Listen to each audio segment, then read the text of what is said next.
Bueno, buenos días de nuevo a todos. Comenzamos con la segunda parte de esta jornada. En primer lugar, quiero dar, por supuesto, las gracias a los compañeros y al comité organizador de esta jornada por invitarme a moderar esta mesa, que para mí es un placer compartir con 4 excelentes profesionales de la bioética y además multidisciplinar, como ahora podréis comprobar. Y bueno, pues vamos a comenzar con la mesa denominada Ética y Buena Praxis, pilares de la asistencia sanitaria de excelencia. Vamos a abordar tres temas que son tan sumamente amplios que, por supuesto, cada uno de ellos podría darnos lugar a una jornada o más de una jornada. Vamos a abordar el informe del Consejo Asesor Regional de Ética Asistencial sobre el uso de los medios de sujeción, tanto mecánica como farmacológicos, en el ámbito de las unidades de psiquiatría y de geriatría. Por otro lado, también vamos a abordar un tema de forma global, la confidencialidad y la intimidad en la práctica clínica, el acceso a la información y el respeto a la persona. Y, en tercer lugar, la incorporación a la historia clínica de aspectos relevantes éticos como ayuda de la práctica clínica y de la calidad asistencial. Para ello, os voy a decir un poquito en qué va a consistir la mesa antes de presentar a los cuatro participantes. La idea un poquito es que, aunque cada uno de ellos pueda dar una pincelada sobre estos temas de un abordaje especial, lo más importante para nosotros en esta ocasión es vuestra intervención, y la idea que hemos hecho de mesa es que precisamente sea participativa y podáis comentar cosas de todos estos aspectos, ¿no? De ahí. Con lo cual, yo creo que iros preparando un poco, ir calentando motores para esas intervenciones de después, ¿vale? Y bueno, voy a pasar a presentar a las 4 miembros. No voy a explicar todo el currículum que tienen, porque podéis entender que si pongo el currículum de los 4 tal cual es, la mesa se cierra con el currículum de todos ellos. Va a hablar en primer lugar Carmelo Gómez Martínez, que es enfermero de la unidad de geriatría del área 1 del Servicio Murciano de Salud, y también es vocal del Comité Regional de Ética Asistencial de Gómez Rubí. Él también participa en el Comité de Ética Asistencial del Área 1 y, por supuesto, tiene muchísima experiencia como profesor de la universidad y en humanización. En segundo lugar, va a hablar Mari Carmen Moreno Barba, que es jefa de sección del Servicio de Urgencias del Área 6 del Morales Meseguer, y es la presidenta del Comité de Ética, además de su área. Y además, pues, tiene una amplia acción en diferentes facetas de la ética. Vamos a pasar, en tercer lugar, a Inmaculada Brando Asensio, que es trabajadora social y que ella participó en la elaboración del primer comité de ética del Área 6, y ella tiene una extensa también labor en ese ámbito y que actualmente está ejerciendo en atención primaria como tal. Y, en el último lugar, pues, hablará Aurelio Nuno Maldonado, que, por supuesto, creo que no necesita presentación, creo que todos lo conocemos, como catedrático emérito de Medicina Legal y Forense, y que actualmente es un honor tenerlo como miembro, como vocal del Comité de Ética de España, ¿vale? Y, sin más preámbulo, pues vamos a empezar un poquito con las diferentes presentaciones, que, como veréis, es completamente multidisciplinar. Empiezas, Carmelo, cuando quieras.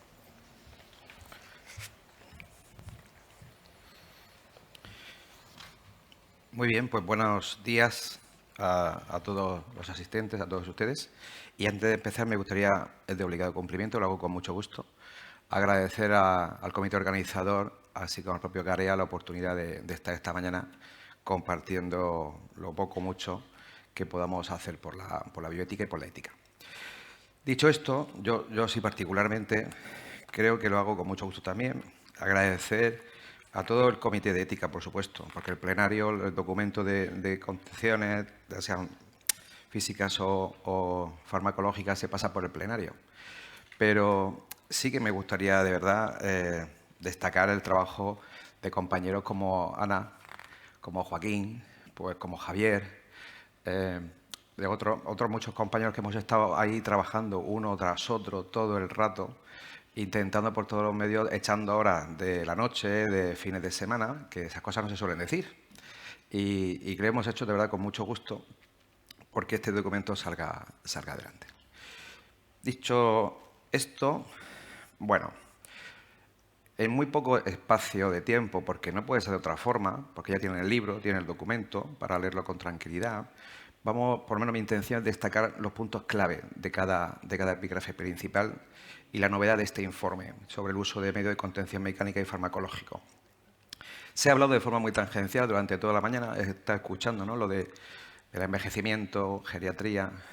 El documento no habla de geriatría.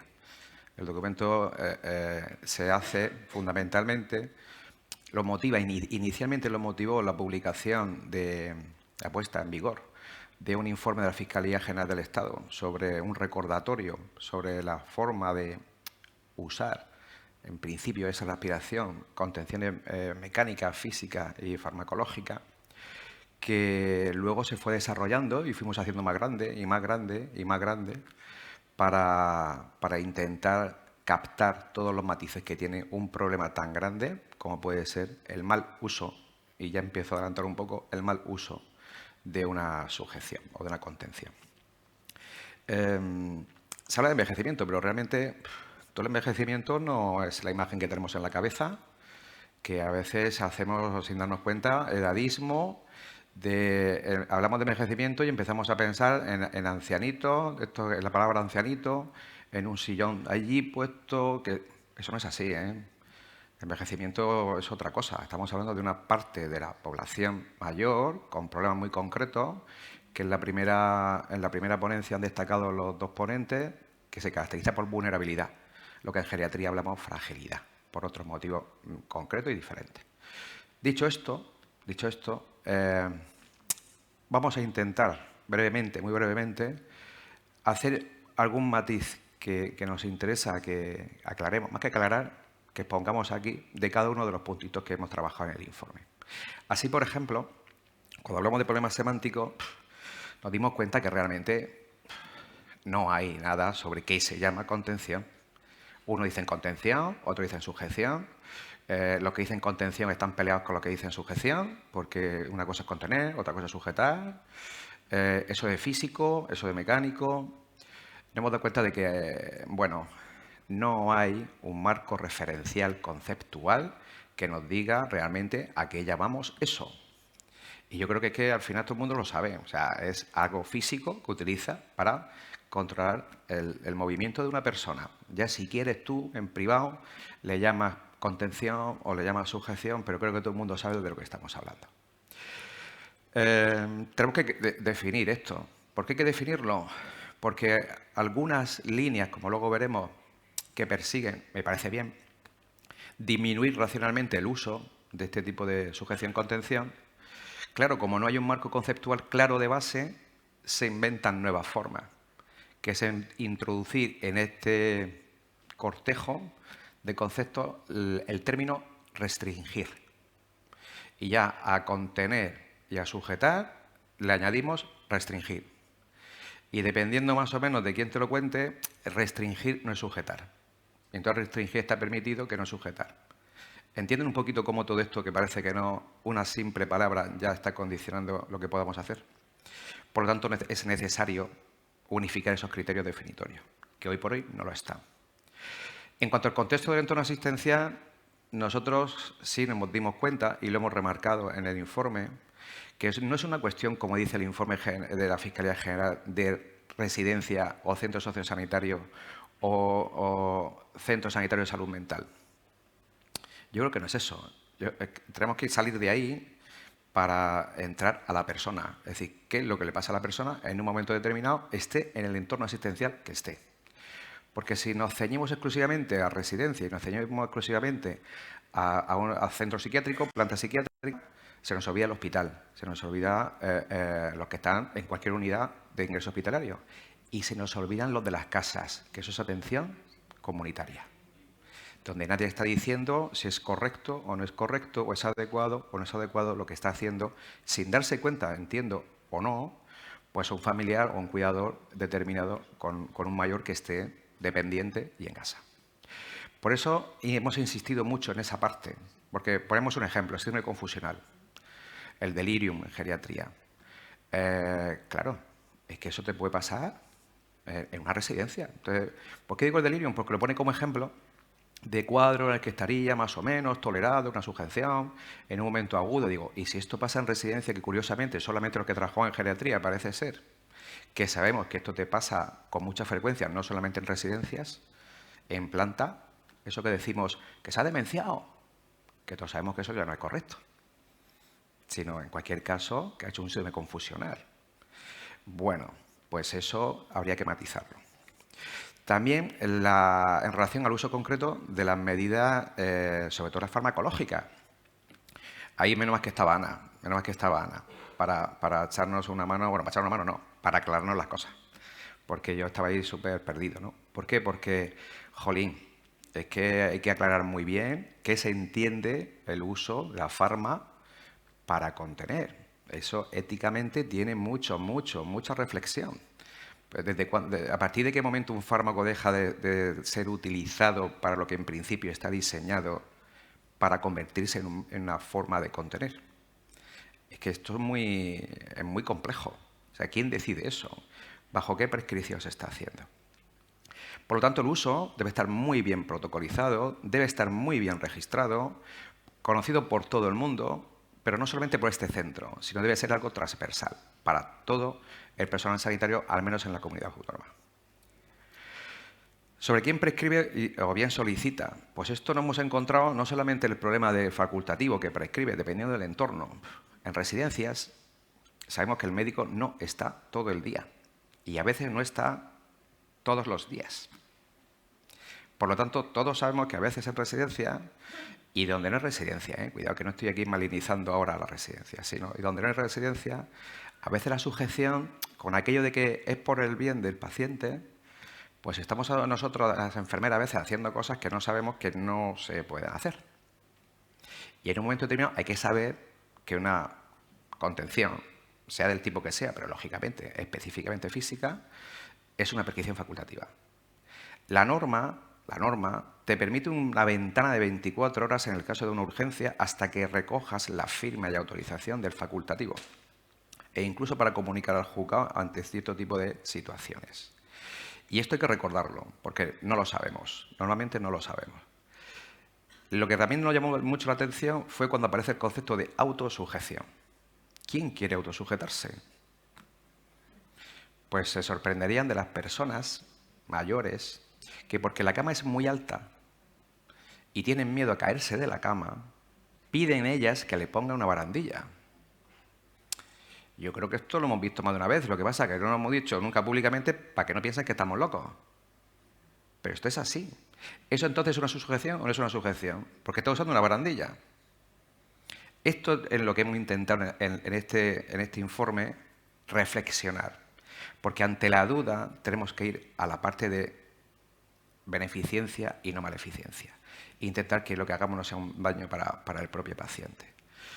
Además de eso, sobre el consentimiento informado, pues hay que tener muy claro que el consentimiento informado, desgraciadamente, lo entendemos como un documento escrito y eso es fundamental, pero tiene que partir de una relación, lógicamente, de confianza. Esa relación de confianza que tiene que haber entre el paciente, la persona, el médico, la enfermera, quien haga la intervención y la propia institución y administración pública. Tiene que haber un consenso muy concreto sobre lo que podemos hacer, lo que no podemos hacer, lo que le podemos... Es decir, los que te llegan y te dicen que quiero que le ponga usted un cinturón a mi madre para que no se caiga. Eso es un problemazo y que la gente no sabe resolver porque nadie le ha dicho cuáles son las líneas de actuación. ¿Quién consiente? ¿Cómo se consiente eso? ¿A quién comunico eso? Y sobre los planes de eliminación y disminución del uso, bueno, yo es que esto a nivel nacional hay muchísimas escuelas. Realmente en España hay dos grandes bloques. El programa Desatar al Anciano, que ya el nombre impacta, que promueve CEOMA, contra la Confederación Española de Organizaciones de Mayores, y luego otra corriente que es más de ir eliminando progresivamente de Dignitas Vitae, es una fundación valenciana, que realmente es esta última es la que sigue la Sociedad Española de Geriatría, que realmente es la que te habla de que hay que buscar formas razonadas del uso. Para esto, para planificar, tenemos que tener un gold estándar, que es lo adecuado. Porque claro, si me voy a este sitio y no hay un gold estándar, no hay una referencia, lo que esté haciendo esa institución será lo correcto. Y si me voy a otra, lo suyo será lo correcto. No sé si me estoy explicando. Tenemos que entrar por unos mínimos que no están establecidos de ninguna de las maneras, ni legales ni éticamente, que es lo que realmente perseguía al menos el informe, que haya unos mínimos de reflexión ética antes de empezar a mí es que me da mucho miedo eso de centros libres de sujeciones. ¿Y restricciones cuántas tiene?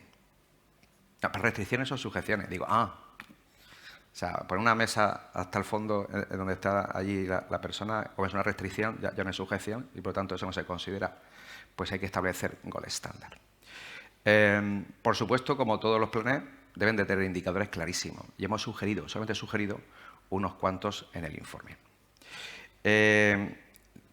Bueno, realmente queda muchísimo, pero creo que la mejor forma de poder aclararlo, ¿de acuerdo? Creo que es en la mesa. Cualquier duda que haya podido surgir, pues bueno, quedo a su disposición para resolverla gustosamente. Muchísimas gracias.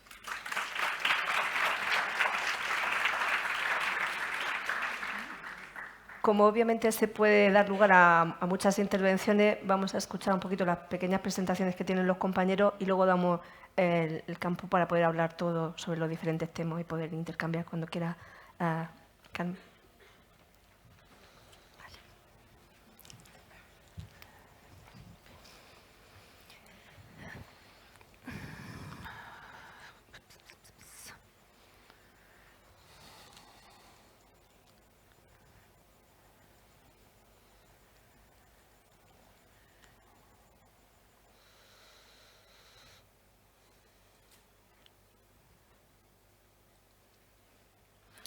Buenos días. Tengo que darle lo primero las gracias a Juan por haber contado conmigo. La verdad es que al principio, cuando me lo comentaste, dije, pues no sé yo qué voy a decir sobre esto, pero dando una vuelta un poco a mis casi 30 años de experiencia en un servicio de urgencias hospitalario, pues es verdad que la observación, la autocrítica, un poco el cuestionarte ciertas cosas, pues te hace ver todo lo que se puede cambiar, todo lo que sabes. A mí me ha servido de reflexión el ponerme con este tema y bueno, yo espero que también sirva a otros. Lo primero que tengo que decir sobre este concepto es que es un concepto que parece como muy moderno, se habla mucho últimamente de la intimidad y de la confidencialidad, pero hace 25 siglos que ya se hablaba de esto. Nos decía Hipócrates que si en mi práctica médica o aún fuera de ella viere u oyere con respecto a la vida de otros hombres algo que jamás deba ser revelado al exterior, me callaré, considerando como secreto todo lo de este tipo. ¿Cuál es lo nuevo? ¿Qué es lo que pasa? Lo nuevo es que el secreto profesional ahora mismo se ha convertido en un derecho del paciente. Está un poco dentro de lo que es la normativa legal. Hay muchas normativas en este sentido. Es un derecho fundamental dentro de la Constitución española, está dentro de la Declaración de los Derechos Humanos, está dentro del Código Deontológico. Y por otro lado, ¿qué es también lo nuevo? Pues que antiguamente era muy fácil conservar la intimidad y la confidencialidad porque de puertas para dentro de tu casa lo que te daba de sí un poco el oído y la vista era lo confidencial, era lo íntimo. Pero ahora de pronto es como que un poco lo público, la sala pública entra dentro de tu casa con el mundo digital, entra dentro de tu intimidad, influye en ti y tú también, aunque no tengas redes sociales, estás constantemente expuesto, tus fotos, vídeos, conversaciones, incluso no sabes cuánto tiempo se va a quedar ahí en la nube. O sea, yo no tengo no tengo redes sociales prácticamente, sin embargo me meto en Google y aparece incluso una foto mía. De forma que los límites se han vuelto actualmente muy confusos.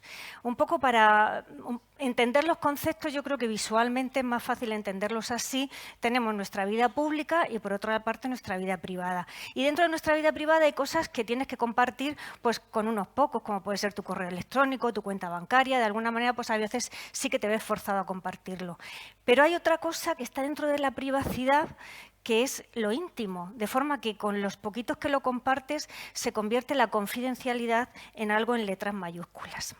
¿Qué es lo íntimo? Lo íntimo es tu núcleo duro, lo que está más cerca de lo que tú eres, de tu identidad, de tus valores, tus creencias, sentimientos, pensamientos. Es algo que o no quieres compartir con nadie o compartes con muy poquitas personas, de forma que tienes tú que dar ese permiso para que haya un acceso. Y además, ese contenido es tuyo, es personal, porque a lo mejor otra persona, lo que tú consideras extremadamente íntimo, otra persona lo expone en sus redes sociales sin ningún problema. Hay muchos tipos de intimidad y es algo que tú de alguna manera proteges con sumo cuidado y en ciertas situaciones te ves comprometido a tener que compartirlo, sobre todo en situaciones de enfermedad. Y vamos a hablar de esas intimidades. Está la intimidad corporal, la intimidad física, eso que llamamos el recato, el pudor, que existe como un límite donde nadie puede entrar en esa intimidad tuya sin que tú des permiso para que te toquen o para que te observen. Está la intimidad en la información, la intimidad a la hora de tomar decisiones, tanto en la vida como en el mundo sanitario. En el mundo sanitario se llama la autonomía. Y no tienes por qué estar dando explicaciones. La intimidad social, la intimidad cultural, que es distinta dependiendo de las culturas, emocional. Y luego yo también hablaría de la intimidad del acompañamiento. Esas personas dependientes que otra persona de su confianza son sus manos y sus pies o su capacidad de decisión, que a veces los limitamos y estamos agrediendo su intimidad si no los dejamos estar acompañados. ¿Qué pasa cuando llega la enfermedad? Que todo esto se puede ver amenazado. De pronto tienes miedo, aparece una situación de sufrimiento donde puedes tener la obligación o el deber de tener que exponer de alguna manera esa intimidad. Entonces te sientes desprotegido, te sientes desnudo en todos los sentidos. Por tanto, tenemos que ser muy exquisitos a la hora de abordar esta intimidad dentro del mundo sanitario. ¿Y qué es lo que pasa? Pues que desde el punto de vista organizativo, estructural y funcional, pues no ayuda precisamente, no invita a esa protección. Hablamos mucho de autonomía, de confidencialidad, de intimidad, de dignidad. Un poco se nos llena la boca de estos conceptos, pero realmente no, dentro del mundo sanitario no es tan fácil. Y voy a explicar por qué.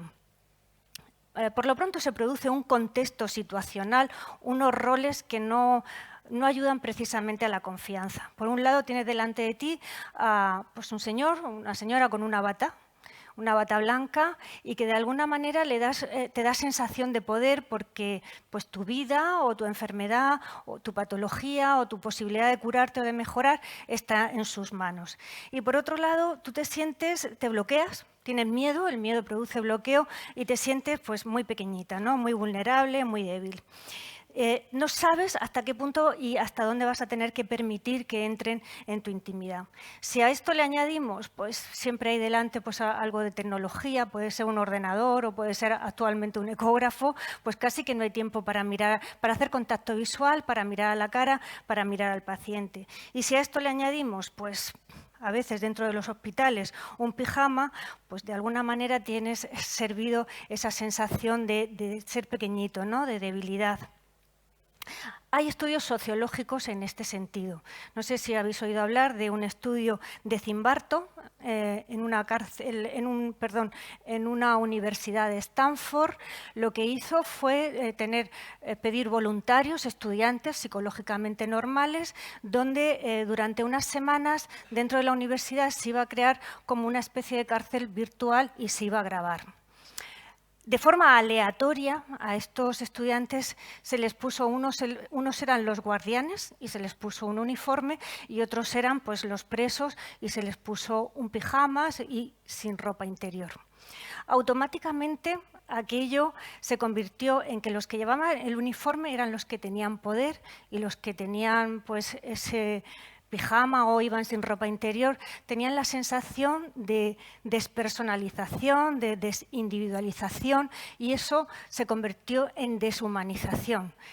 Se les fue de las manos el experimento, el ensayo, porque unos permitieron que se les humillara hasta unos límites que no eran concebibles y otros utilizaron esa sensación de poder que tenían. Tuvieron que suspender el experimento. Entonces tenemos que ponernos en modo de cuestionarnos. Constantemente de ver si lo que estamos haciendo está bien o no. Y tenemos que ser muy exquisitos en el trato. Entonces, si tú no tienes empatía, si tú no piensas que en lugar de estar aquí y el paciente estar aquí, Da igual que esté enfermo, da igual que esté sano, da igual que esté vestido, da igual que esté desnudo o en pijama. Tiene que ser una relación horizontal porque el próximo que va a estar ahí puede ser tú o puede ser un familiar tuyo y eso va a pasar sí o sí, sin ninguna duda. Con lo cual tenemos que tratarnos de igual a igual. Por otro lado, hay que ser muy escrupuloso en cuanto al pudor del paciente. Hay que evitar esos contactos físicos, esas exposiciones innecesarias. A veces no nos damos cuenta. Le decimos al paciente que se ponga en la camilla y ya casi que le estás levantando la camisa o bajando el pantalón casi sin pedir permiso. Y ya no te cuento si entra alguien, te pones a hablar por teléfono, te pones a hablar con otro sanitario y lo dejas expuesto prácticamente sin darte cuenta. No eres consciente. Por eso hay que estar continuamente observándonos, cuestionándonos. Otra cosa que ocurre con cierta frecuencia es que te pones a explorar un paciente con la puerta abierta o alguien abre la puerta del box sin llamar o corren las cortinas o sencillamente tú no has corrido las cortinas y te pones a explorarlo o te pones a ver un paciente pues, con residentes, estudiantes sin pedir permiso y hay cosas que a lo mejor no tienen mayor importancia si te pones pues, a tocar una barriga o a auscultar, pero hay otras cosas que sí que son más importantes porque son más sensibles y forman parte de la intimidad. No es lo mismo pues, ponerte a auscultar que ponerte a explorar una fisura anal. Hay que pedir permiso si el paciente se siente incómodo pues, con residentes, con mucha gente, con estudiantes. Y otra cosa que hacemos con demasiada frecuencia es ponernos a hablar delante del paciente. Y como digo, no es lo mismo estar hablando de que tiene una apendicitis que estar hablando de que tiene un cáncer con metástasis. Y lo diré por lo siguiente. Hace poco me comentaron unos residentes que delante del paciente el otro día, pues un paciente que tenía una enfermedad muy grave, había que operarlo de urgencia y delante del paciente se estaba comentando que el paciente se iba a morir sí o sí, se operara o no se operara porque era muy grave lo que tenía. El paciente estaba completamente consciente y escuchando la conversación y de hecho el paciente al final murió. Y me lo decían los residentes, fue muy desagradable. ¿Por qué pasa esto? Porque de alguna manera el médico está pues, viendo él que tiene que solucionar el problema y la patología que tiene el paciente. No está mirando al paciente como persona, está despersonalizándolo. Las fotos, hoy día con los móviles hacemos fotos y eso está terminantemente prohibido, eso sabemos todos que esto pasa. Y por otro lado, el derecho a la intimidad también en pacientes muy mayores, porque tengamos delante un cuerpo deteriorado, un cuerpo envejecido, no quiere decir que no tenga derecho a intimidad. Ellos tienen su pudor y aunque estén demenciados, aunque estén confusos y piensas que no puedan tener pudor, sí que tienen derecho a esa intimidad. De la misma manera que tiene derecho a su intimidad pues un cuerpo o una persona que ha fallecido, un cadáver. Y ahora vamos a hablar de la confidencialidad. Esto está dentro del derecho a la intimidad, es la versión actual del secreto médico. Hay unos principios y lo que vemos muchas veces es que el paciente nos cuenta muchas cosas que él piensa que puedan estar relacionadas o que puedan ser importantes para su patología, pero eso no quiere decir que lo tengamos que escribir todo. Tenemos que llevar muchísimo cuidado con lo que escribimos, con lo que anotamos, porque eso se queda en su historia. Y además cada vez que entras en su historia los antecedentes personales están ahí, aparecen todos, aunque venga por un esguince de tobillo. Hace poco yo me encontré, pues, el único antecedente, me dijo la residente, es que el único antecedente que he encontrado es este. Y ponía interrupción voluntaria del embarazo en el año. O sea, ¿qué necesidad hay de poner ciertas cosas que no sirven para nada en ese momento y en esa patología en concreto y que van a estar ahí de forma permanente cada vez que abras la historia? Entonces, hay que ser muy estrictos con la información. Hay una regla de oro que, digo, debemos obtener y aportar la mínima información que dé el máximo beneficio con el menor daño. Y por otro lado, actualmente tenemos el peligro de las nuevas tecnologías y también de la trivialización. Por un lado, sabemos que socialmente, culturalmente, pues nos gusta a todos saber mucho de todo el mundo, de la vida privada de todo el mundo. Hay una satisfacción por la curiosidad, hay una banalización. Y dentro de los hospitales, pues es una extensión de lo que es la sociedad ahora mismo, de lo que es la cultura, de lo que es el mundo de la exposición y de las redes. Todo el mundo lo expone todo. Pues dentro del hospital pasa lo mismo. Hay una curiosidad, pues por gente que, bueno, que más o menos es conocida o porque quiere saber lo que ha pasado con el primo, con la hermana, con el amigo y ya ya no te digo nada si se trata de un profesional que trabaja en el hospital. Nosotros hace poco tuvimos una compañera, un profesional que trabajaba dentro del hospital y todo el mundo se metía en su historia para saber cómo iban las cosas. Es verdad que era una persona querida, que lo hacía pues, porque querían saber realmente, pero también había un componente de curiosidad. Tuvimos que poner en todas las pantallas de todos los ordenadores del hospital lo que significaba la confidencialidad y las consecuencias que podía tener en el tema de las sanciones.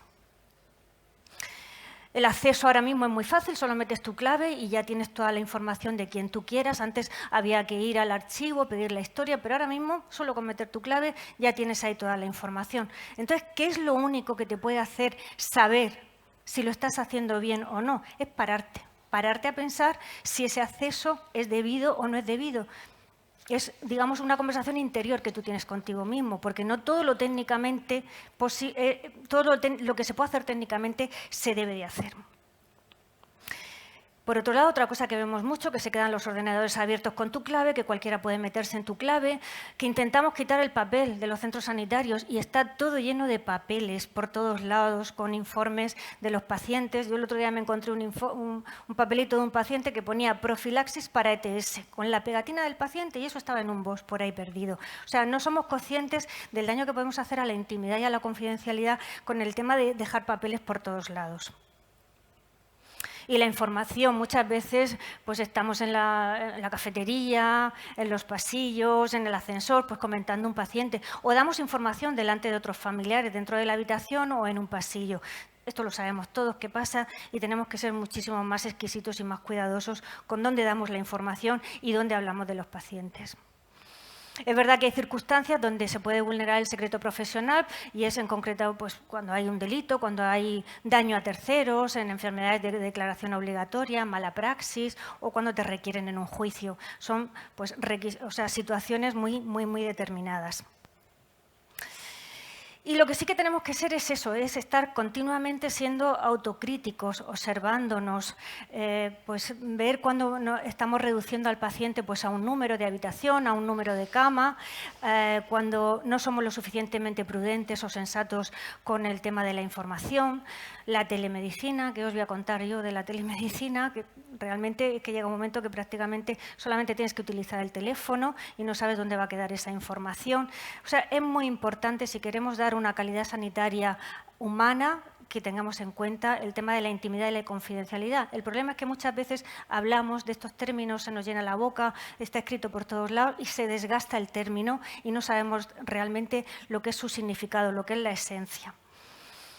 Y bueno, al final hemos conseguido, después de muchos siglos, bajarnos de ese pedestal de la paternidad, donde nosotros somos los que sabemos, los que hemos estudiado, los listos, que va a saber el paciente lo que es mejor para él, mejor que yo, que soy su médico, pero nos parece que nos estamos subiendo al pedestal de la tecnología.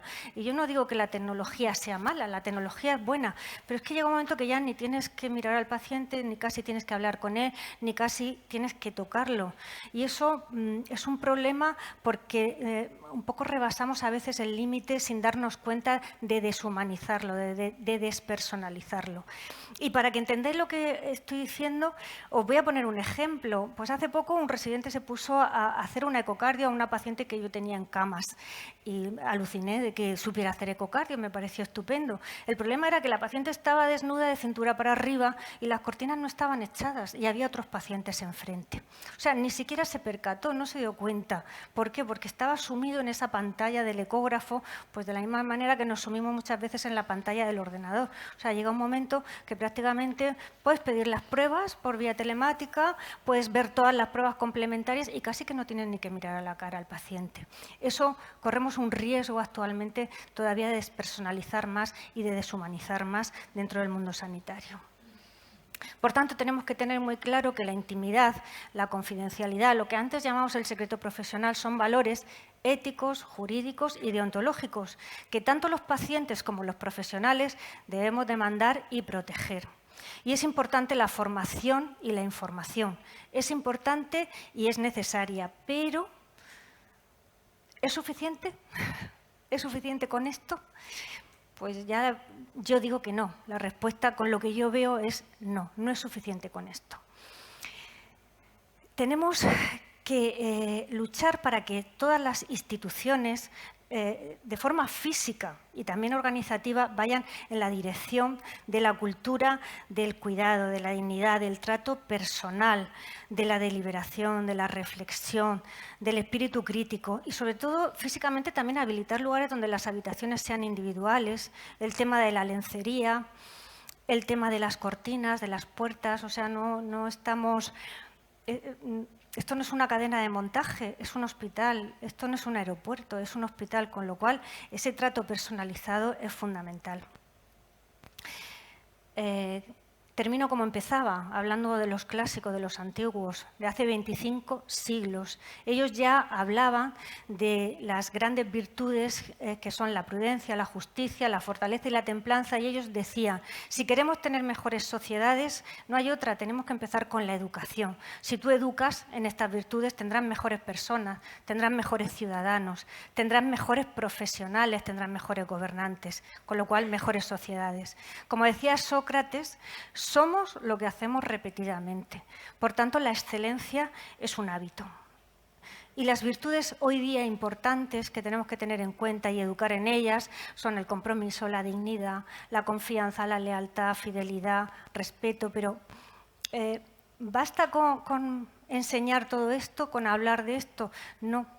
Si esto no lo enseñamos, esto no es una clase de lengua o es una clase de filosofía. Esto lo tienen que sentir y para sentirlo tienen que estar casi dentro de su código genético. Lo tenemos que poner en la educación, casi como cuando uno aprende la lengua materna, pues aprende a ser de esta manera. Esto no se puede enseñar, esto hay que sentirlo y se siente desde la misma educación. Y otra cosa que pasa muchas veces es que dentro de grupos sociales, de servicios, de profesionales, de especialistas, vemos que hay una determinada manera de ser, una determinada manera de actuar, para bien o para mal. ¿Y por qué ocurre esto? Porque aprendemos de lo que vemos. Y entonces, como decía Albert Einstein, enseñar con el ejemplo no es la principal manera de enseñar o de influir en los demás, es la única. Y finalmente, la inteligencia artificial. Tenemos que poner líneas rojas, no solo desde el punto de vista legal, sino también desde el punto de vista moral, porque a partir de ahora ya no es que se vayan a meter en tu intimidad o en tu confidencialidad, sino que va a ser muy fácil que sepan lo que estás pensando o lo que estás sintiendo. Con lo cual, pues el progreso técnico de la humanidad está asegurado, pero el progreso moral de la humanidad para nada está garantizado y podemos volver hacia atrás. Muchas gracias.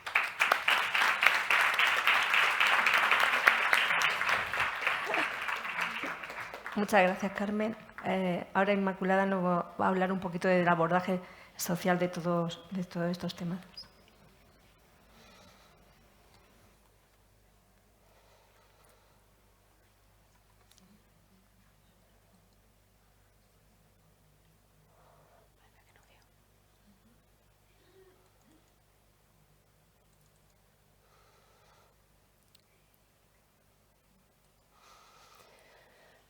Bueno, esto de ser la tercera impone también porque las reflexiones anteriores han sido muy ricas y, de hecho, casi muy propicias para el tema que a mí me toca un poco resaltar, aunque se ha comentado también. Y, bueno, al igual que Carmen, querría agradecer a mi amigo Juan, que desde hace tantos años que nos conocemos, quizás fue mi primer trabajo en el que tuve la suerte de trabajar con él y, bueno, y conocer ya el aspecto humano que a él le hace ser quien es y haber trabajado siempre en este ámbito de la salud. Y el tema que a mí me toca y que más que hacer una exposición, lo que voy a tratar de hacer con algunos párrafos de distintos autores es reforzar el ámbito de la intervención social y el dilema ético. Me ha gustado mucho la intervención de Carmen porque en todo lo social interviene mucho este aspecto de la intimidad, porque parece que todos podemos hablar y podemos juzgar y podemos decidir sobre todos estos aspectos sociales que están interviniendo en el paciente o en la situación en la que estamos viendo. Y de alguna forma resaltaba con todos estos aspectos de la intimidad algo que también tenemos que tener en cuenta a la hora de abordar a la persona desde estos aspectos interdisciplinar e integral. Comenzar con esta introducción de que la ética es intrínseca y desempeña un papel central en la teoría y en la práctica del trabajo social, así como en el resto de estas llamadas profesiones sociales, profesiones que se ocupan de la atención, el cuidado, la educación y la defensa de las personas o los grupos más vulnerables de nuestras sociedades. Todos sabemos que la pandemia, si algo ha hecho, es que nos ha puesto a todos en una situación horizontal de vulnerabilidad, que creo que ha puesto en evidencia la importancia de tener en cuenta todos estos aspectos sociales y determinantes de la salud que hacen que hayan enfermado también aquellos que vivían en situaciones más desfavorables. Pero todos hemos estado en una situación horizontal de vulnerabilidad de la que tendríamos que haber rescatado mucho conocimiento y a día de hoy sernos muy útiles en nuestra actividad profesional. El trabajo social se ocupa de los aspectos fundamentales de la vida de las personas y de sus necesidades. Trata con individuos, familias o grupos que necesitan una intervención apropiada que les ayude a mejorar sus condiciones de vida, su autonomía y su bienestar. Es por ello que la intervención social, en esta intervención son básicos los procesos subjetivos, las necesidades percibidas por la persona, el malestar emocional de la persona, es decir, se incide sobre lo más íntimo, qué siente, qué piensa, qué miedos tiene, y se visibilizan los valores únicos de cada individuo, por lo que la perspectiva ética es imprescindible y la deliberación moral se hace central en el trabajo social. Por eso yo considero cada vez más necesario, además de que los profesionales de trabajo social somos muy limitados y en muchos ámbitos trabajamos solos, el tener una buena formación en ética y una buena formación en esta deliberación para tener unas buenas bases sólidas para decidir en muchos aspectos.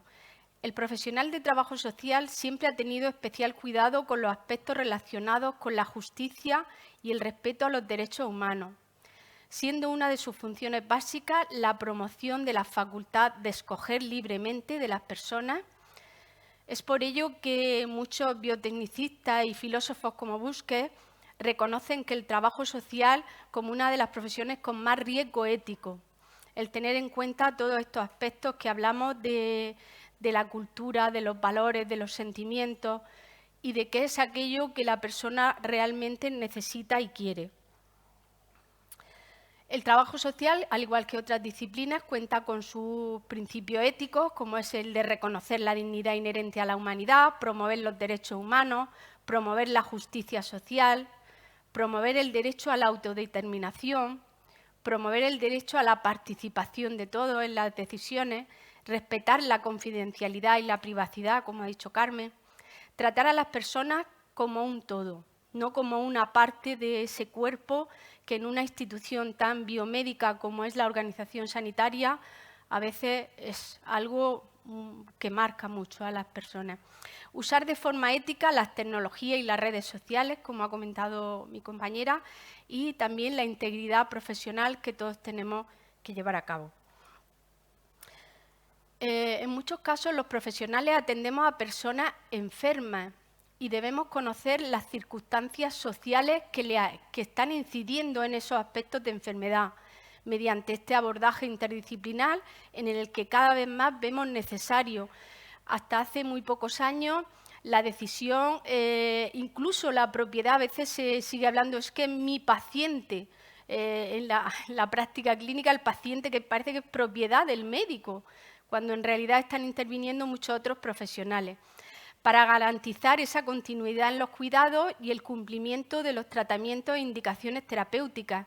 Muchas veces el plan de cuidado y las indicaciones pueden ser brillantísimas y muy efectivas, pero si no hemos tenido en cuenta en qué entorno, en qué hábitat vive esa persona y no tratamos de adaptarla a las circunstancias en las que esa persona vive, no va a haber una adherencia al tratamiento, no va a haber un buen desarrollo de esas acciones. Entonces, tenemos que tener en cuenta dónde vive, qué es lo que rodea a esa persona y quizá nuestras indicaciones tienen que ir dirigidas a esa persona, individualizar mucho más esos planes.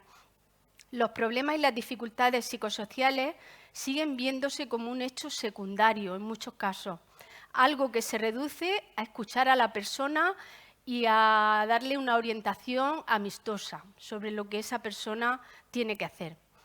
La respuesta social a la necesidad de cuidados de la población es una respuesta ética y una buena práctica profesional, como ha dicho el título de esta mesa, que pueda conducir a esa excelencia, ya que cuando no es atendida, cuando surge, es decir, cuando está esa necesidad y surge y la detectamos, si no es atendida, eso lleva a que la persona tenga un mayor nivel de dependencia y hace que en muchos casos los recursos sanitarios no sean bien utilizados.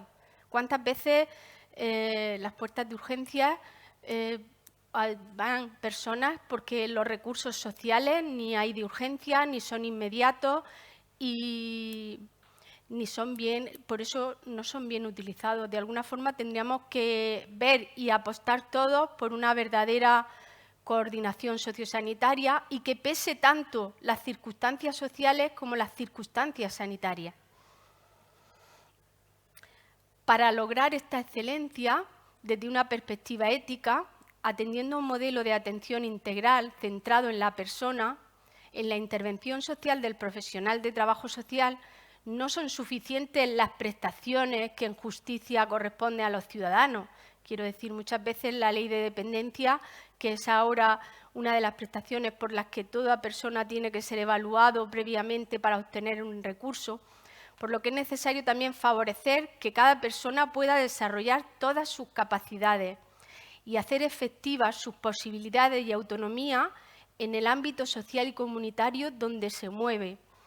Cada vez más necesario trabajar en red con todos los recursos y que realmente todos nos sintamos partícipes de una intervención. Vemos, y si lo ha puesto muy claro la pandemia, es que la sanidad sola no podía ir, no podía luchar contra esta epidemia, y hubieron iniciativas muy importantes de coordinación, tanto a nivel local, a nivel autonómico, que a día de hoy no deberían romperse, sino que todo lo contrario, tendrían que generar un espacio verdadero sociosanitario donde todos siguiéramos trabajando en esa línea.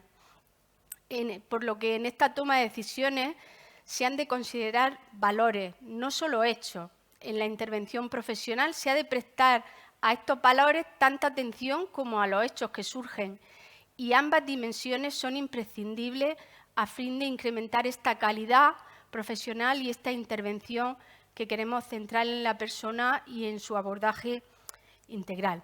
Yo que en estos párrafos lo que quería era suscitar el diálogo con todos ustedes, porque considero que hay también ahí sentadas muchas personas con una gran formación en ética, y yo ya he aprendido con las ponencias que se han hecho, pero seguro que estaré encantada en que vosotros también hagáis preguntas a la mesa. Gracias.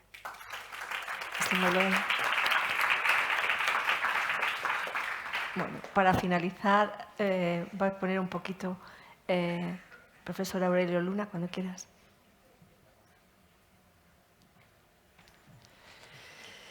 Buenos días. En primer lugar, agradecer a Juan y a la organización su amable invitación de estar aquí esta mañana.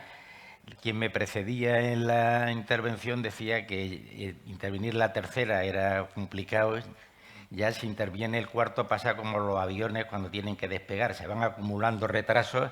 Entonces voy a prescindir de diapositivas y voy a intentar dar unas pinceladas para luego intentar potenciar y que haya al menos 15 o 20 minutos para diálogo y preguntas. A mí me toca hablar de la historia clínica. Yo debo empezar diciendo una cosa. La medicina es un encuentro entre dos personas. Dos personas, una que requiere una ayuda profesional y otra que puede prestarle esa ayuda en una dimensión técnica, humana, y esa dimensión y esa interacción entre personas es lo que debe definir en todos los matices y en todas las circunstancias lo que debe definir la relación paciente con los profesionales. Si olvidamos que estamos en encuentro entre personas que tienen igualdad de derechos y que tienen igualdad de deberes y que la única diferencia es la competencia y formación profesional en la resolución de unos temas que requieren unos conocimientos específicos que uno dispone y otro no dispone, llevamos muy mal camino a la hora de enfrentarnos a la situación. Y en este contexto vamos a un documento esencial que es la historia clínica. La Ley de Autonomía del Paciente y Documentación Médica define perfectamente lo que es la historia clínica y establece una serie de normas de contenido y demás. Pero vamos a prescindir un poco de lo que son las definiciones legales y pensar que la historia clínica es una herramienta. ¿Una herramienta con qué fin? ¿Para qué necesitamos nosotros una historia clínica? Necesitamos una historia clínica para poder proporcionar una continuidad de cuidados con un conocimiento exacto y lo más detallado posible de lo que el paciente necesita, en el plano técnico y en el plano también humano y sociológico. ¿Por qué? Porque fijaros, cuando se hablaba en los años 50, hay una descripción muy bonita de Marañón acerca de lo que debe ser el contenido de una historia clínica, y decía que la historia clínica debe recoger, describir como una fotografía lo más detallada posible cuál es la situación del paciente y el contexto donde se desarrolla la enfermedad. La historia clínica nos sirve como complemento para entender qué es lo que está pasando y para poder aplicar los conocimientos más exactos en esas circunstancias. Pues bien, ese documento tiene una serie de matices y de condiciones que requieren precisamente no ya del conocimiento de marco legal. Hay que recordar que no solamente la Ley de Autonomía del Paciente, al realizarse la historia clínica informatizada, ley de aplicación, la ley del año de 2021 sobre el tema de base de datos informatizados, el reglamento de bases de datos, hay que darse de alta, en fin, hay multitud de cobertura legal, no solamente desde el punto de vista de lo que sería como tal documento, sino en cuanto se convierte y se transmuta la historia clínica en un documento informatizado. Pero es que además de todo eso, la historia clínica comienza con un proceso de realización, y aquí vamos, ya que han citado antes al tema de Sócrates y demás, yo voy a hablar de cuando hablaba Aristóteles de ética y estética. Cuando comenzamos a hacer una historia clínica, que es la entrevista que tenemos con el paciente, lo primero que encontramos hoy en día, sobre todo cuando la historia clínica es informatizada, es un señor que está mirando la pantalla. Aquí hay muchos estudiantes de medicina. ¿Alguno de vosotros habéis dado clases de mecanografía? Creo que no. Entonces, tenéis que mirar para mirar el teclado. Es decir, lo que os están comentando no podéis hacer así y seguir mecanografiando, con lo cual estáis suprimiendo lo que es la relación visual y además os parapetáis delante de una pantalla. Tan difícil sería doblar un poco la pantalla que no se pierde porque tienen capacidad visual y estar viendo la cara del profesional y no estar cubierta por una pantalla. O lo que es mucho más sencillo, ¿no se podría escribir en una tablet? ¿Por qué tenemos que mecanografiarlo si se puede digitalizar, si tenemos recursos importantes?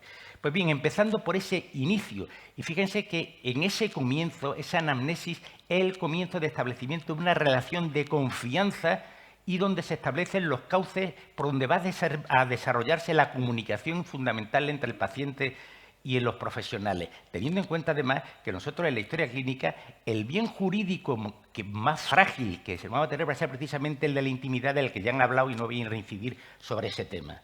Lo que sí quiero recordar es que en un país de cotillas como este, donde realmente los programas más vistos no hay que decir cuáles son, y que una tarde, el valor de la intimidad, en fin, una tarde de verano en una tertulia se discute sobre quién tiene la patología más grave y comentan coloquialmente todos los vecinos, es decir, es un valor absolutamente en desuso, pues has de saber que tiene un tratamiento penal bastante severo, precisamente por eso, por ese intento de acción pedagógica de que comprendamos que la intimidad es un valor y un derecho que hay que proteger y demás.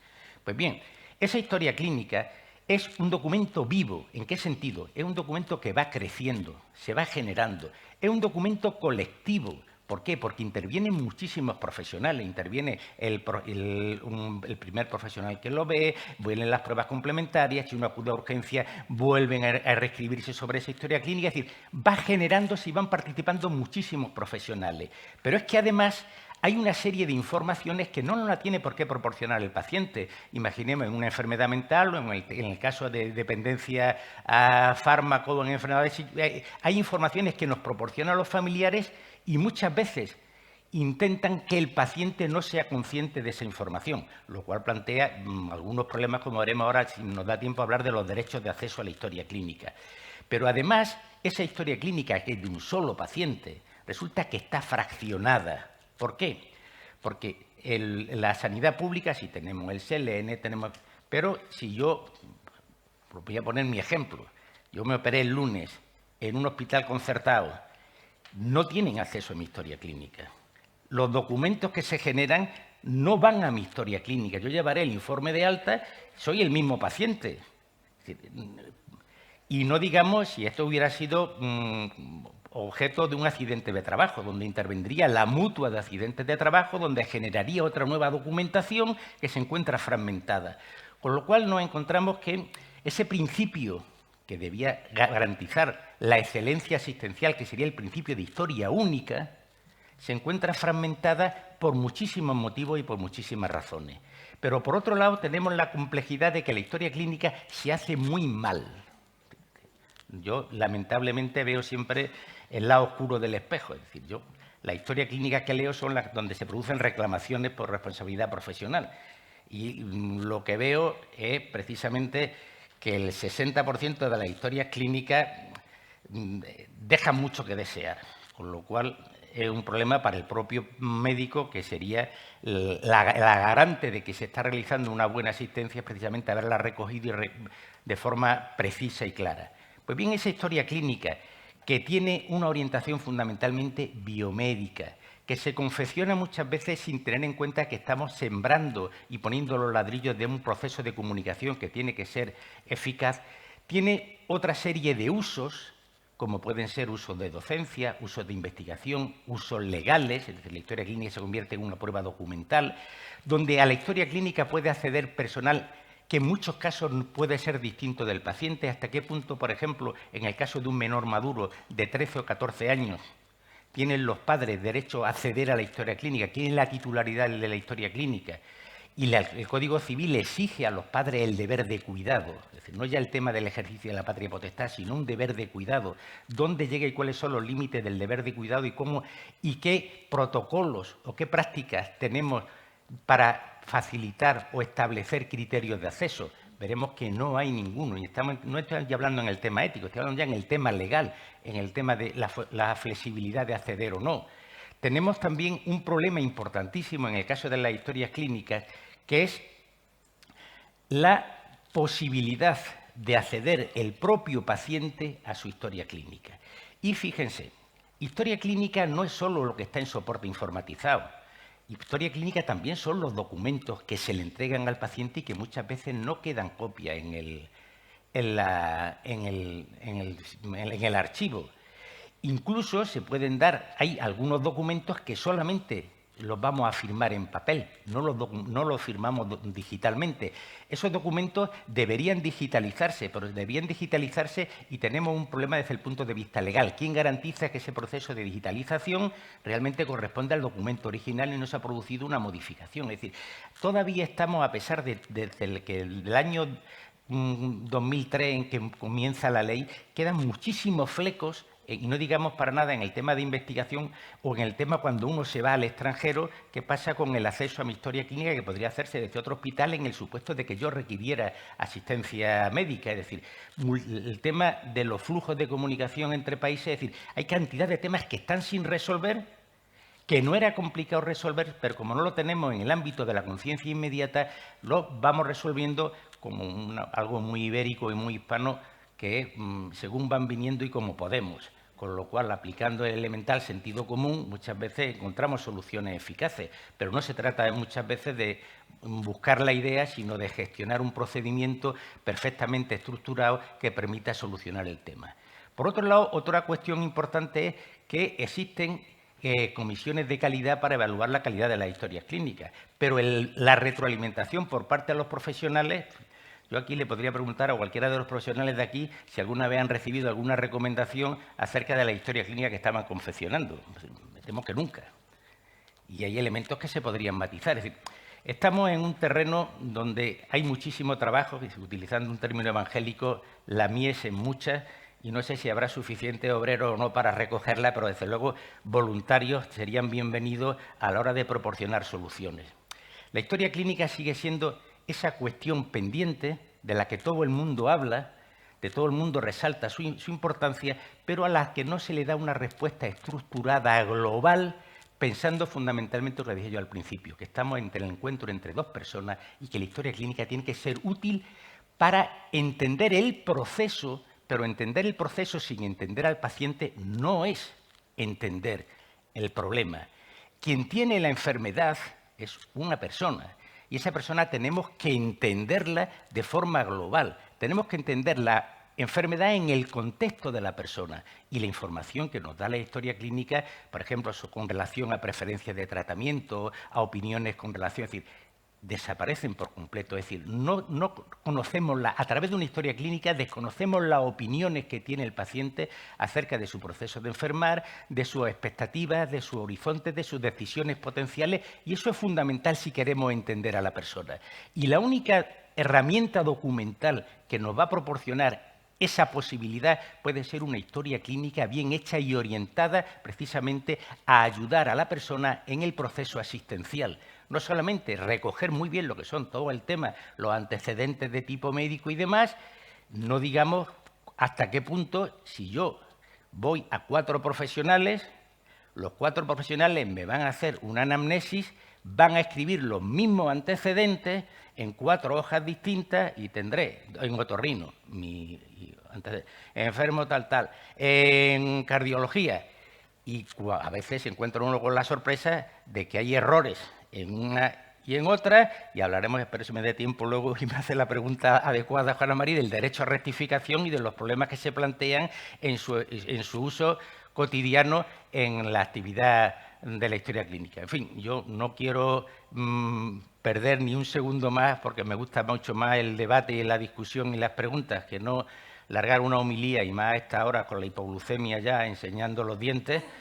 Entonces, decir simplemente que la historia clínica es un documento que tiene una normativa legal, pero que desde el punto de vista de lo que sería el horizonte de mejora hay muchísimos problemas por resolver, y que hay que recuperar la importancia que tiene la historia clínica como ayuda en ese encuentro entre dos personas, que es en última instancia lo que es la asistencia profesional médica. Muchas gracias.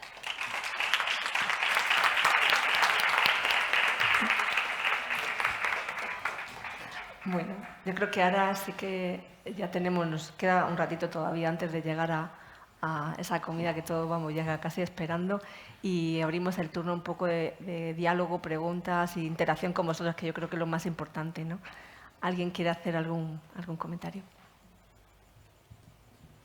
Bueno, muchísimas gracias a todos los ponentes, porque la verdad es que ha sido una mesa muy completa y muy interesante. Yo soy psicóloga clínica en este hospital y quería preguntar sobre el tema de la historia clínica. Nos hemos encontrado, por ejemplo, con casos en los que los profesionales responsables del paciente nos hacen una interconsulta durante la hospitalización. Y luego, cuando les dan el informe de alta, calcan todas las interconsultas que han hecho, ¿no? Entonces, los resultados de la interconsulta. Interconsulta psicología clínica, paciente con rasgos histeriformes de personalidad. Entonces, luego, pues, que a lo mejor en ese momento la paciente presentaba pues, un ataque de ansiedad muy florido, que le ha podido parecer al profesional que lo veía. Yo siempre les recomiendo a los residentes que escriban muy poco y que contesten verbalmente a la petición, pero claro, ahí vamos a lo mismo, se pierde una información. Nos dijeron en su momento que en Selene iba a haber unos campos así para los psicólogos y los psiquiatras que iban a estar ocultos, que eso no ha pasado. Toda la información de psiquiatría y de psicología clínica se refleja y que se queda ahí. Y luego, encima, hay profesionales que ponen todo lo que tú has escrito, cuando a lo mejor tú lo que has escrito lo has escrito en un momento dado para una situación puntual que no se corresponde con un diagnóstico psicopatológico. Entonces, ¿qué podemos hacer también los profesionales? Porque si no escribimos, te encuentras con la cosa que parece que no has respondido adecuadamente a la petición de la interconsulta. Pero si escribes de más, pues luego eso se queda ahí y además es que se repite y ya luego una paciente, si encima es mujer, ya eso es también otro tema de conversación, ¿no?, que tiene en un informe clínico paciente con rasgos de personalidad histeriforme, pues es que está perdida, porque ya nunca más puede volver a quejarse de dolor si le duele algo, ¿no? Porque siempre le van a decir, vaya usted al psicólogo o al psiquiatra. Esa es mi pregunta. No, la respuesta es muy simple. Un buen profesional debe hacer una interconsulta y escribir todo lo que deba y piense que tiene que escribir. Y el buen profesional debe ejercer también como buen profesional a la hora de emitir el informe de alta. Porque lo que aquí se olvida es que el informe, ¿cuál es la finalidad del informe de alta? La finalidad del informe de alta no sustituye a la información verbal que se le da al paciente cuando se le da de alta. No se le puede decir, bueno, ya está usted bien, ahí tiene los papeles, aquí tiene las recomendaciones, si acaso le puedo decir que se tome tantas pastillas y demás, pero del otro no le explico absolutamente nada. Entonces, ¿para qué sirve ese documento? Ese documento, primero, sirve para el paciente. Y en última instancia, otra cuestión que convendría tener presente es que cuando se habla de informe de alta, hay que distinguir que un informe de alta puede tener dos posibles destinatarios. En primer lugar, el paciente y los familiares que tienen la obligación de cuidar y seguir las prescripciones, sobre todo en casos de enfermedad mental, donde las prescripciones quien va a supervisarlas van a ser la familia o los cuidadores, o los curadores, como se dice ahora con la nueva reforma de la ley. Pero es que luego hay otro problema añadido.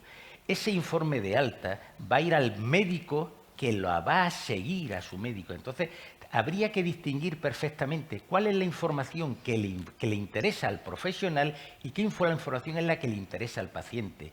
Y explicar el informe al paciente, porque los documentos no sustituyen a la información verbal y oral. Es decir, es que al final un papel en este país, que vivimos el delirio de cualquier burócrata, le entusiasma. Es decir, tener un papelito para poner ahí y pegar otro más. ¿Cuántos papeles faltan? Los controles de calidad, ya saben, los papeles. Están los papeles aquí, vamos viendo, tachando papelitos. Pues bien, si se hiciera el buen profesional que da el informe de alta, da la información necesaria para que el paciente entienda qué le ha pasado.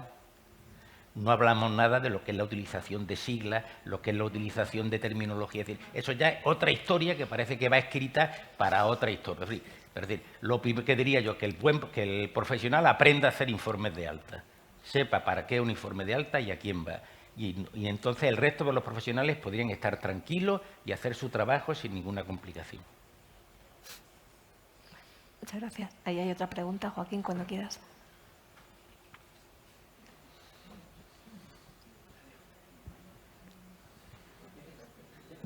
Sí. Bueno, como ha dicho Juana, soy Joaquín Jiménez, médico del Comité de Ética del Área 3.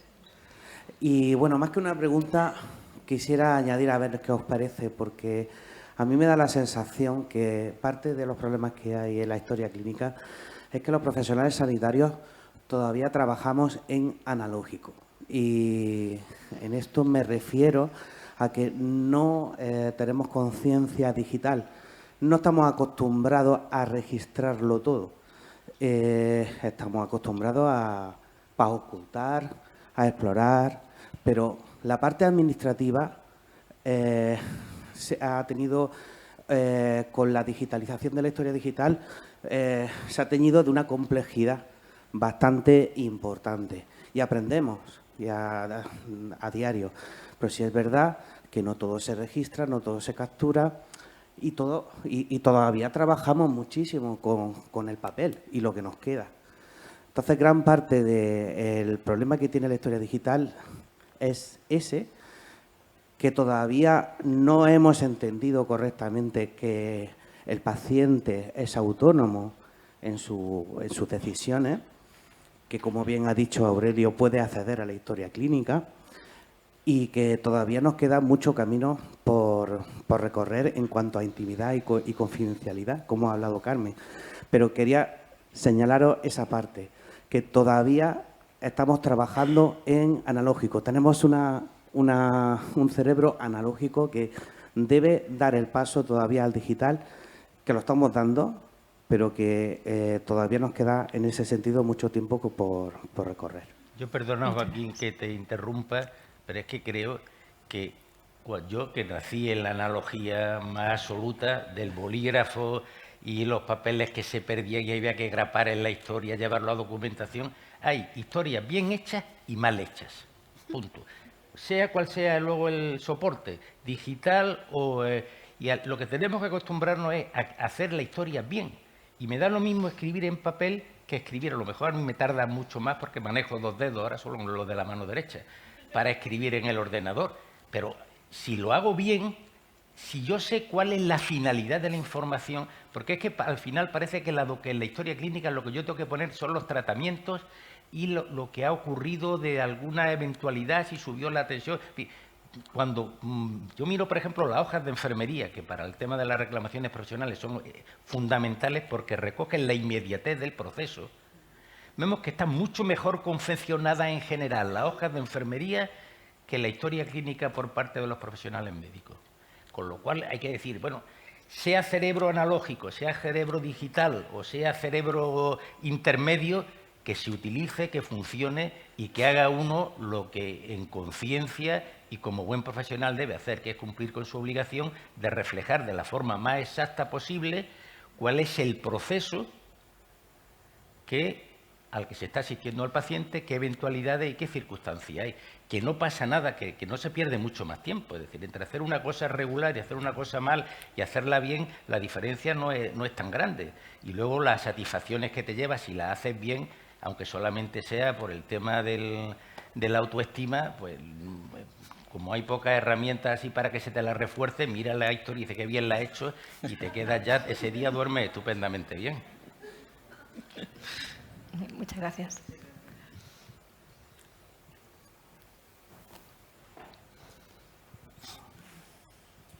Muy buenas, yo soy Consuelo Martínez, hematóloga del Área 8 y presidenta del Comité de Ética Asistencial de allí. Por volver otra vez al título de la mesa, la excelencia profesional. Es una pregunta para ver si podemos hacer una ronda para los 4, porque aprovechando que también tenemos muchos estudiantes de medicina en la sala, realmente, ¿qué es un profesional excelente? Es un profesional que, según Carmelo, tiene muy bien definidos los conceptos con los que está trabajando y que, además, está comprometido con esos conceptos y con una buena aplicación de esos conceptos. Según lo que nos ha contado Carmen, un excelente profesional es aquel que tiene muy en cuenta y, además, como algo interno en tu escala de valores de la intimidad y la confidencialidad del paciente. Un excelente profesional es aquel que es también capaz de trabajar en equipos multidisciplinares, atendiendo las necesidades sociales, familiares, psicológicas del paciente. Y además, un excelente profesional es aquel que sabe hacer los papeles mejor que nadie para que luego después no haya problemas con las reclamaciones y demás. ¿Esto es real? ¿Esto se puede hacer? ¿Existe alguien así? ¿Qué pensáis en la sala? Porque desde mi punto de vista es que por muy bien que lo intentemos hacer, no podemos llegar a todo. Somos gente aquí, en este foro, éticamente comprometidos y estamos aquí los que estamos comprometidos. Pero ¿cuántos están fuera? Y todos tenemos en nuestra cabeza ejemplos, caras concretas, que necesitarían estar escuchando esto y alcanzar esa excelencia profesional. Entonces, bueno, pues me gustaría un poco saber la opinión de cada uno de vosotros sobre el profesional excelente o la excelencia profesional. Gracias. Muchas gracias, Consuelo. Por empezar, un buen profesional es una buena persona con capacidad de empatía que tiene los conocimientos actualizados y suficientes para aplicarlo en su profesión y que es capaz de entender el sufrimiento del otro. Eso sería un profesional excelente. No le pido más.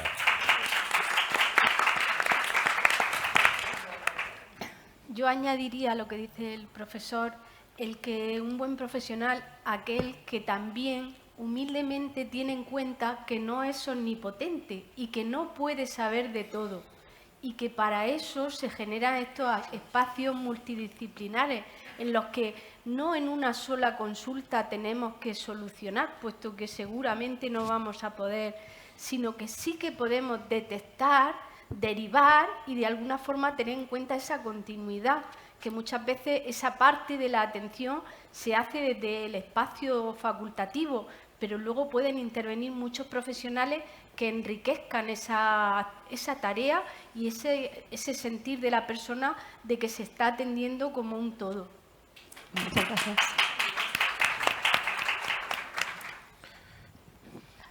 Yo vuelvo a lo mismo, a lo que he hablado antes, también lo que ha dicho Aurelio. Si tienes una buena persona vas a tener un buen profesional. Entonces volvemos a las virtudes. Si tú cultivas cierto tipo de virtudes como buena persona, llámese la humildad, la actitud de servicio, de cuidado, generar confianza. O sea, hay una serie de cosas que forman parte del patrimonio de la humanidad como personas.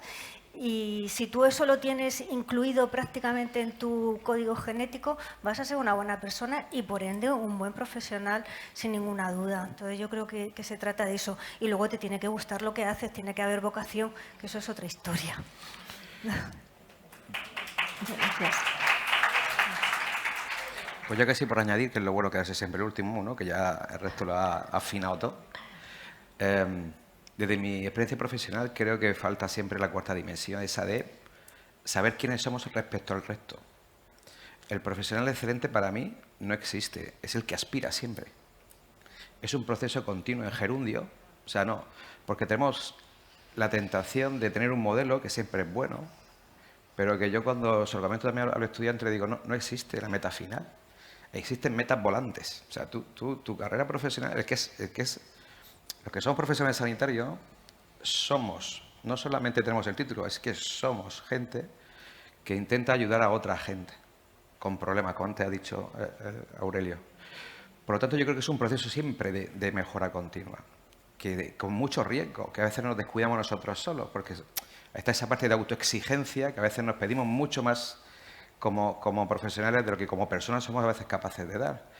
Tenemos problemas en casa, tenemos nuestros problemas diarios, los problemas laborales, y a veces eso hace que se nos olvide nuestra dimensión humana, que afortunadamente es falible. Hay que aprender también a perdonarse a veces cuando las cosas no le salen como le gustaría. Ha sido a mí misma cuando me ha preguntado ¿cómo vas, Carmelo? O una compañera. Digo, intentando hacer lo mejor que puedo en mi metro cuadrado. En mi metro cuadrado.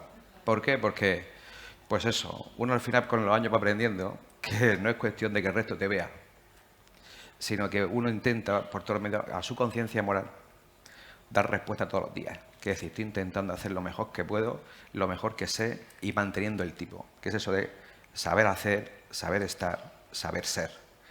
Y eso va con la persona, con lo cual yo creo que la excelencia, si buscamos un estereotipo, yo sigo pensando que sigue siendo algo difuminado, porque sigue siendo algo en transición, en mi opinión.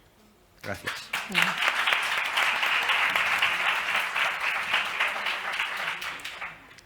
¿Más preguntas, comentarios de la sala? ¿No? ¿Una preguntilla más?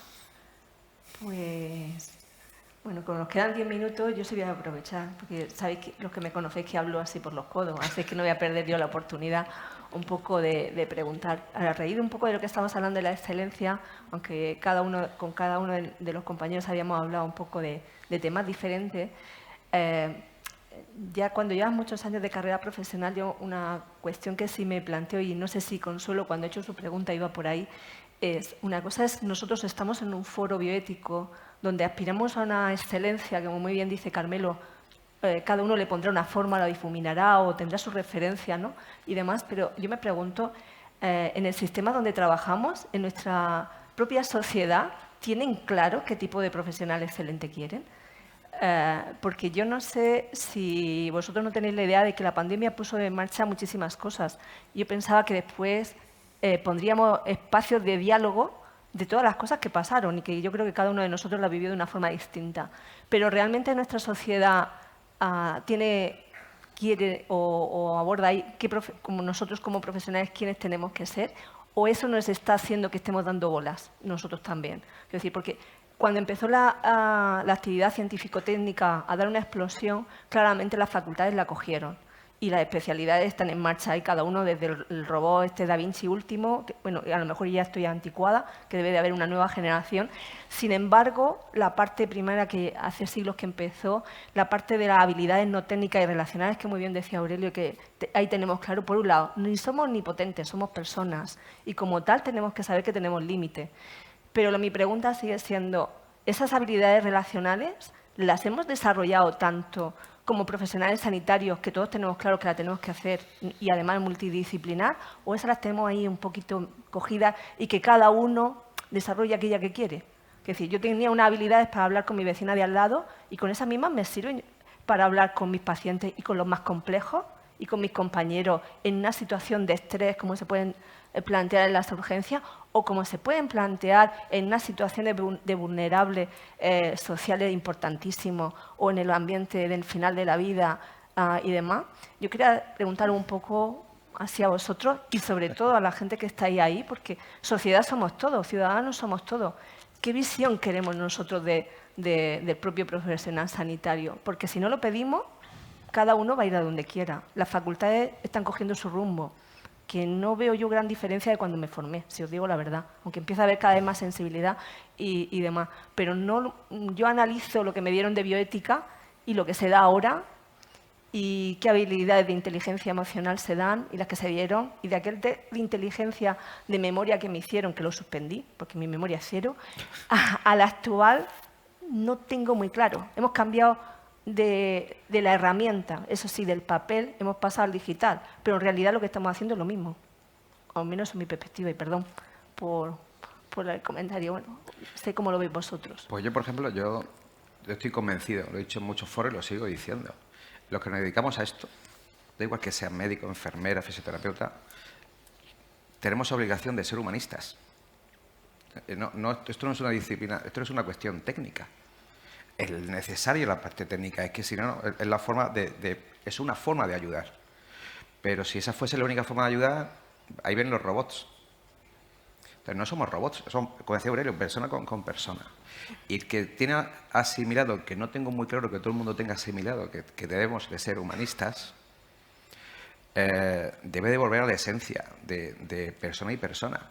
Desgraciadamente en nuestras facultades, cada vez más las cuestiones de este tipo se ven, ahora le han puesto el nombre, lo dijo otro día también, ¿no?, de competencia blanda, que es como se decían las Marías de toda la vida.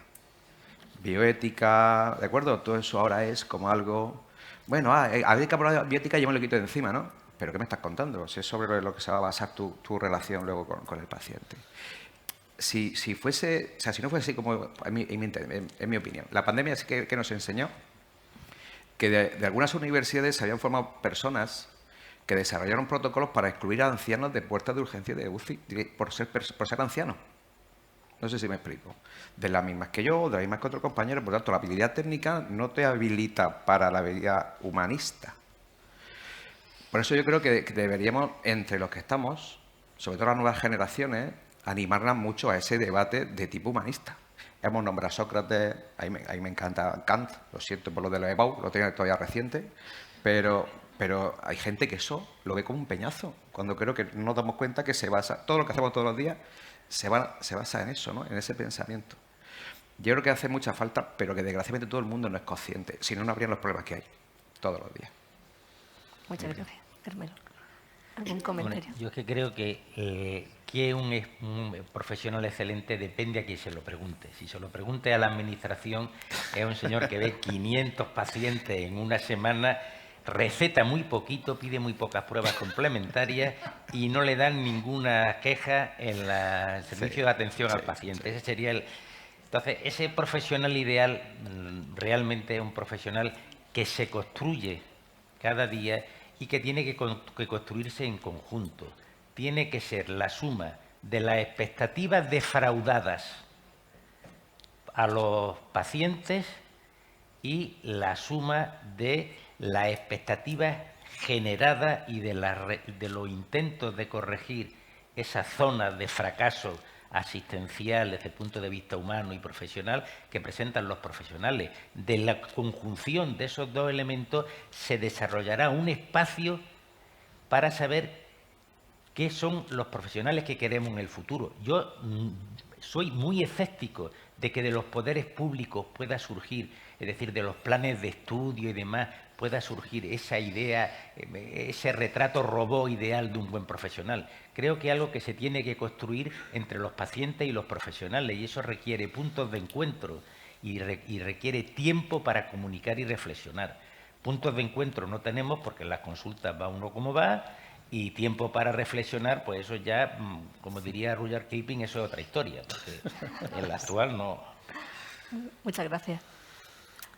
Yo quería añadir únicamente que creo que sí que debe incluirlo los planes, porque la complejidad del mundo actual, tanto a nivel cultural, multicultural, de habilidades, de necesidad de tratar a la vejez desde otro punto de vista, hace cada vez más necesario el dotarnos de esas habilidades sociales que se tienen que aprender. Quiero decir que uno puede ser buena persona, pero si además tiene esa capacidad y esa habilidad para dirigir, para mediar. Yo, no sé, hay alguna compañera de trabajo social aquí, pero últimamente mi figura en muchas situaciones es de mediación. Quiero decir, tengo que hacer mediación con la familia, con el paciente, con el profesional, y realmente últimamente decía yo, o estudio psicología para conocer cómo funciona la mentalidad de esta persona anciana que ahora mismo quiere unas cosas que no son las que quiere su entorno, las que ella necesita, pero yo no me manejo en la habilidad, por muy buena persona que quiero ser, quiero decir que le daría, pero necesito una habilidad, una formación, que eso mucho me temo que se tiene que aprender, que no podemos solo con ese diálogo, y que las formaciones, quiero decir, yo veo profesionales, alumnos excelentes, que además si se les formara en esa parte, bueno, eso sería ya riquísimo. Es verdad que se incide mucho en la tecnología, en formar a la gente en tecnología, pero no se incide tanto en la comunicación, en las habilidades sociales. No nos damos cuenta del poder de la palabra, puede ser un arma muy, muy destructiva o puede ser un arma muy terapéutica. Entonces no somos conscientes y no se forman. Y ves cómo se expresan, ¿no? Cómo escriben y no transmiten, no se hace bien, pero porque no se da importancia a la formación en comunicación, ninguna importancia. Ahora, en tecnología, vamos, todos los congresos y todo lo que haga falta y más. Muchas gracias. Quedaría tiempo para una pregunta más o algún comentario. Son -5. Vale, pues las dos últimas preguntas y nos vamos a comer. Bueno, un comentario con respecto a lo que han dicho, con respecto a lo que pensamos también, bueno, lo que debe ser la excelencia en y voy a resumir alguna palabra que han dicho. Han hablado de conciencia. Yo creo que el profesional excelente es un profesional que conecta consigo mismo en el trabajo. Porque yo formo a residentes y muchas veces, ahora que estamos haciendo un módulo de salud psicoafectiva para los residentes, salir del trabajo para desconectar. Entonces, está muy bien desconectar del trabajo, para tener un rato para mí. Digo, pero es que es que en el trabajo también estás contigo. Entonces, yo creo que si el ser buena persona está muy bien, efectivamente, pero no basta con eso. Hay que conectar contigo mismo, con tu conciencia y con tus valores, que tienen que ver también con lo que habéis dicho, ¿no? Entonces, para mí, esa combinación es ideal. Y aquí, desde luego, la veo. Muchas gracias. Gracias a ti. No quiero hacer ninguna pregunta, solo quiero daros las gracias. Estoy impresionada. Yo trabajo en urgencias en un hospital a 600 kilómetros de aquí, pero me estoy planteando venir para teneros de compañeros. Es la primera vez que llego a un hospital y el gerente me habla de humanismo. Entonces eso para mí es como si me hubiera fumado 4 porros. O sea, estoy en otra realidad. Gracias de corazón. Muchas gracias. Muchas gracias, Carmen. Preguntaba Juana, la sociedad, nosotros como ciudadanos, ¿qué queremos? Yo una expresión que utilizo con frecuencia es terreno de nadie. Muchas veces los pacientes quedan en terreno de nadie. Y muchas veces digo también, este paciente lo que necesita es, digo médico, un médico no quiere decir un médico, un sanitario, alguien que se preocupe. Entonces, a veces los pacientes quedan desamparados, no quedan amparados para abordar y tratar su problema y llegar a su problema. Por eso utilizo esa expresión, digo, está en terreno de nadie. A lo mejor lo ha visto el superespecialista, el cardiólogo, que le ha hecho una ecocardiografía y ha hecho un informe súper completo.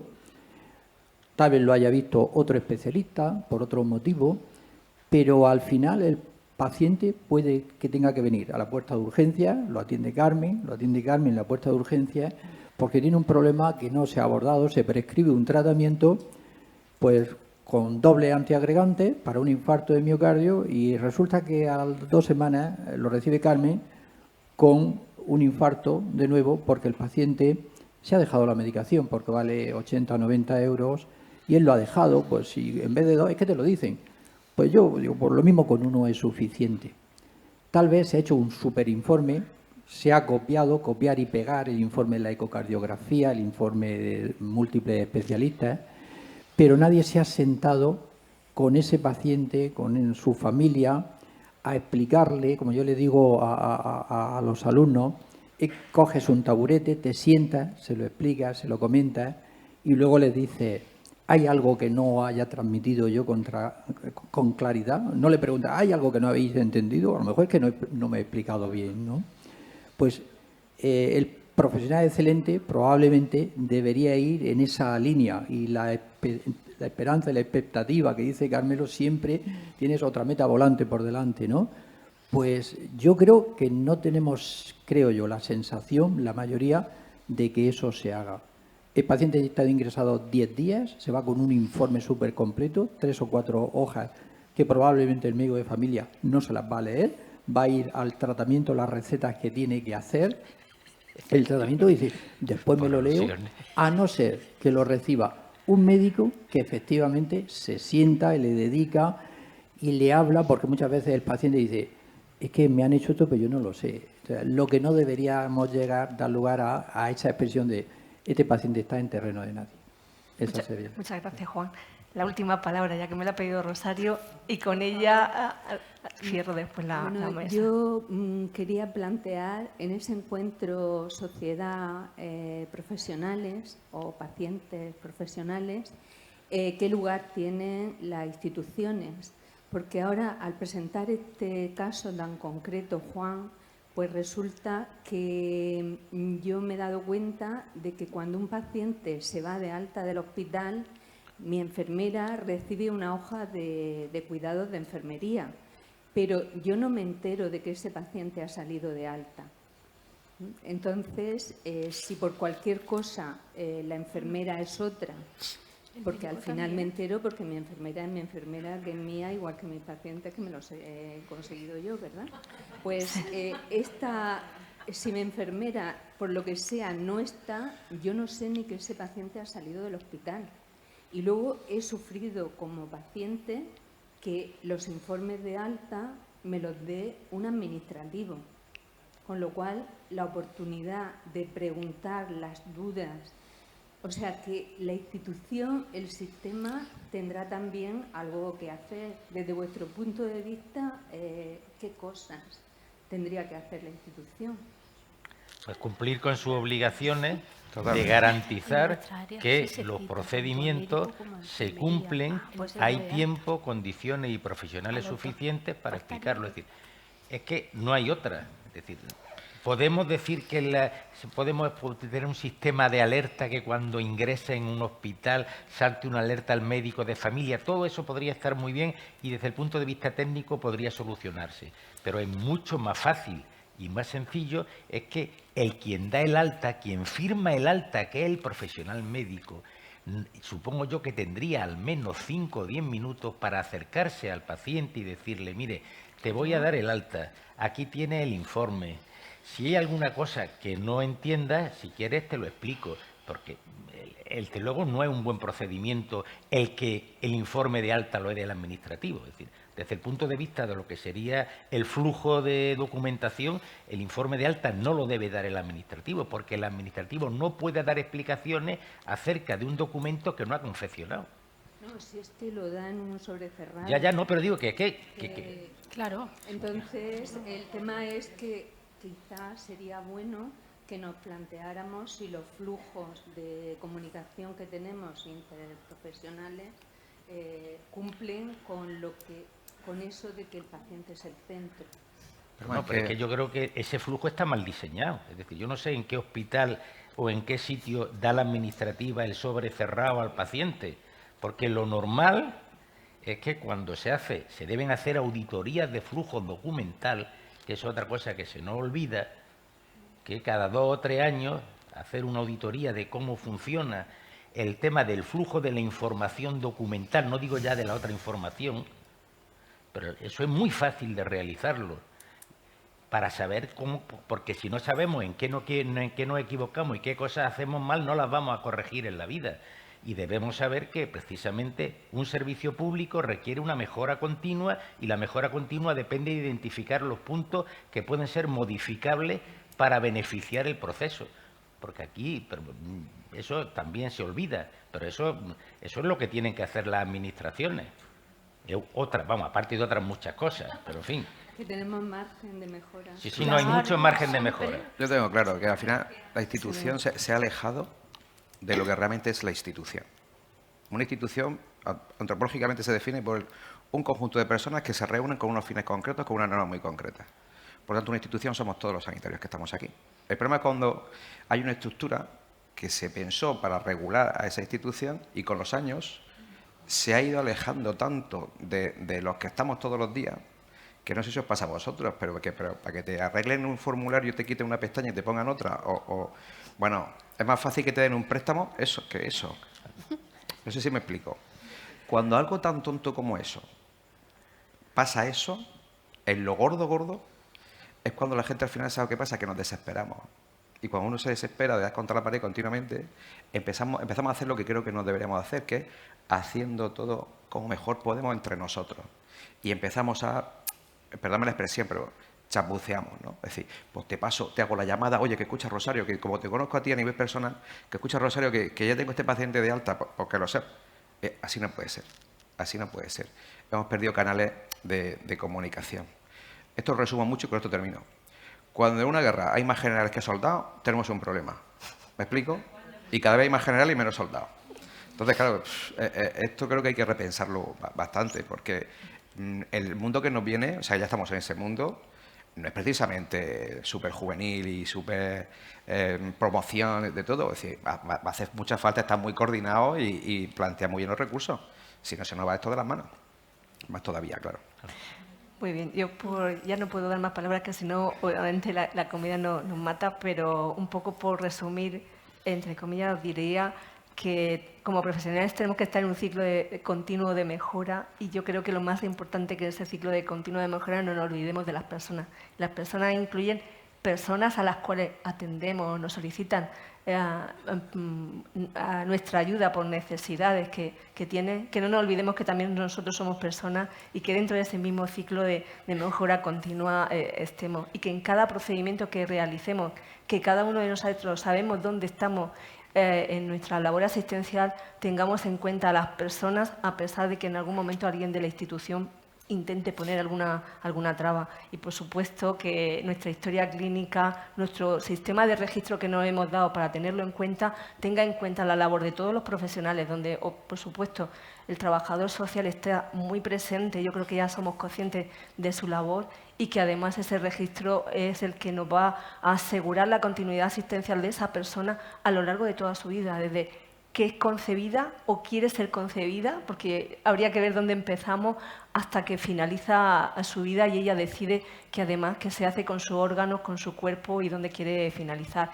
Y daros las gracias a todos vosotros por vuestra participación, y vamos a tomarnos un poquito de media. Gracias.